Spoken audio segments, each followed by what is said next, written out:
Bonjour à tous et à toutes, c'est avec plaisir de vous retrouver sur la chaîne YouTube Fablin pour une nouvelle vidéo. Au programme, nous vous proposons d'échanger sur l'une des œuvres littéraires d'Aurélie Valogne. Avant de rentrer dans le vif du sujet et pour savoir à quoi vous en tenir, parlons un peu de notre chère Aurélie, qui est une écrivaine française dont le style d'écriture dépeint la société contemporaine avec finesse, humour et sensibilité. Le premier roman, Mémé dans les orties, a été publié en 2014. Puis d'autres ont suivi, comme Au petit bonheur la chance, Le tourbillon de la vie, Minute papillon. Des titres assez originaux, et si je ne m'abuse, le plus récent, L'Envol, est paru en mars dernier. Bien, je crois qu'on est prêt. On va rejoindre Pauline afin de lui poser quelques questions sur Né sous une bonne étoile. J'espère que vous êtes bien installés, c'est parti. Quel est le sujet du livre?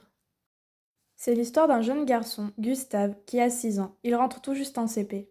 C'est un petit garçon gentil, rêveur, curieux, qui se passionne pour les animaux. La description de ce personnage vient se retrouver en inéquation avec ce qu'on cherche à lui inculquer à l'école, où on lui demande d'être sage, de se taire et de ne pas trop rêver. Un début assez chaotique pour lui, car on va vite le considérer comme un cancre. À première vue, on pourrait penser que le livre est centré seulement sur le domaine scolaire, mais c'est plus profond que ça. Le récit va peu à peu se dérouler et se concentrer sur son évolution, scolaire comme personnelle. Ces deux domaines ne vont pas l'un sans l'autre. Qu'est-ce qui t'a marqué, plu, lors de la lecture de cette œuvre? Pour commencer, la construction des personnages. En effet, Gustave apparaît comme un cancre, car il peine à suivre en classe. Pour autant, il ne manque pas de ressources, il est ouvert et s'intéresse à beaucoup de choses. Il est en totale opposition avec sa sœur, qui est première de la classe et qui a réponse à tout. Mais il n'empêche qu'il y a quelque chose chez Gustave qui est assez incroyable. Plusieurs références sont présentes dans le livre, le rendant assez riche. Je pense notamment à des références littéraires, avec l'insertion de noms d'auteurs, mais aussi musicales, avec des extraits de titres des groupes Queen, ABBA ou encore la chanteuse Gloria Gaynor.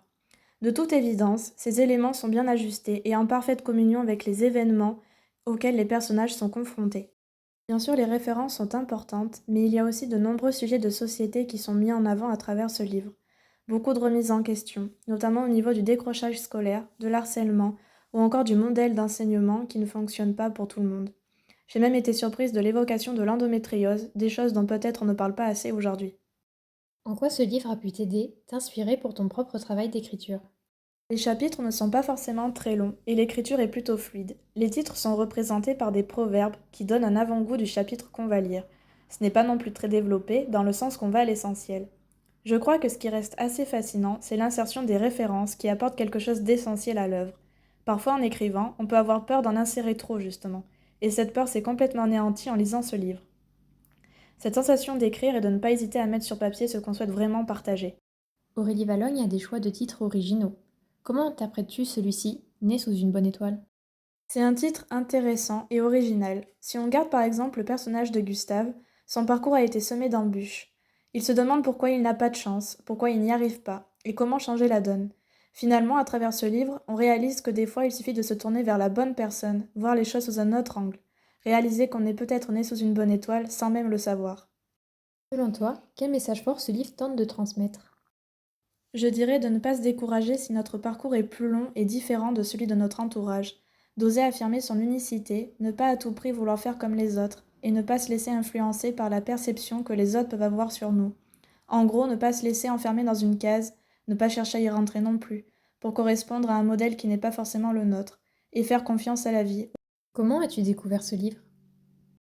En réalité, c'est un livre qu'on m'a offert. C'est toujours particulier lorsqu'on m'en offre un.